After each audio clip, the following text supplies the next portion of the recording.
क्या आप जानते हैं कि हवन कुंड में आहुति डालते समय हम स्वाहा क्यों बोलते हैं? अगर आप यह एक शब्द न बोलें तो साक्षात त्रिदेव भी आपकी दी हुई आहुति नहीं खा सकते। आखिर कौन है ये देवी स्वाहा जिनके बिना पूरा का पूरा स्वर्ग भूख से तड़प कर मरने वाला था? यह ब्रह्मांड का वो समय था जब सृष्टि बस बनी ही थी। जरा कल्पना कीजिए, धरती पर हजारों अर्ष मुनि बैठे हैं, अग्नि की लपटें आसमान छू रही हैं, मंत्रों की गूंज से दिशाएं कांप रही हैं और हजारों किलो घी और अन्न आहुति दिया जा रहा है। लेकिन आसमान के ऊपर स्वर्ग में सन्नाटा पसरा था। देवराज इंद्र का मुकुट झुक गया था। देवताओं के चेहरों का चमकता हुआ तेज राख में बदल रहा था। धरती से दी जा रही करोड़ों आहुतियों में से एक निवाला भी देवताओं के होंठों तक नहीं पहुंच रहा था। बिना अन्न और ऊर्जा के देवता तड़पने लगे, उनकी शक्तियां टूटने लगीं और खूंखार असुरों ने स्वर्ग को घेरना शुरू कर दिया। ऐसा लगा जैसे देवताओं का अंत अब निश्चित है। भूख से कांपते और बिलखते हुए देवता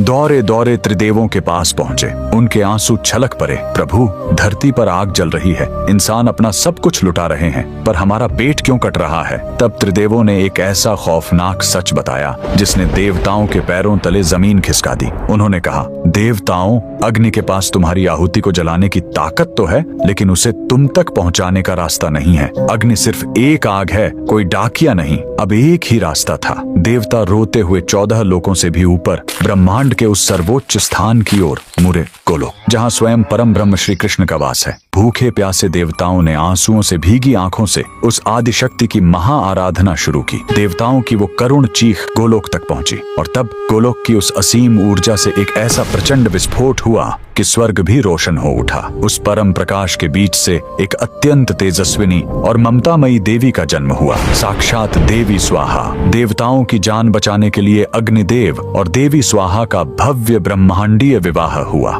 जब दोनों एक हुए तो गोलोक से परम ब्रह्म की एक ऐसी गूंज उठी जिसने ब्रह्मांड का संविधान लिख दिया। उद्घोष हुआ, आज से धरती पर जलने वाली कोई भी आग, कोई भी हवन तब तक अधूरा है जब तक इंसान आहुति देते हुए स्वाहा नहीं पुकारेगा। स्वाहा कोई साधारण शब्द नहीं है, ये वो ममतामयी माँ है जो आग में जलते हुए उस अन्न को अपने आंचल में छिपाकर सीधे देवताओं के मुंह में निवाले की तरह डालती है। ये स्वर्ग का इकलौता पासवर्ड है। बिना इसके देवता आज भी भूखे रह जाएंगे। अगर देवी स्वाहा के इस त्याग और सनातन धर्म के इस अकल्पनीय रहस्य ने आपके दिल को छू लिया है तो अपनी अगली आहुति से पहले कमेंट्स में पूरी श्रद्धा के साथ जय देवी स्वाहा जरूर लिखें।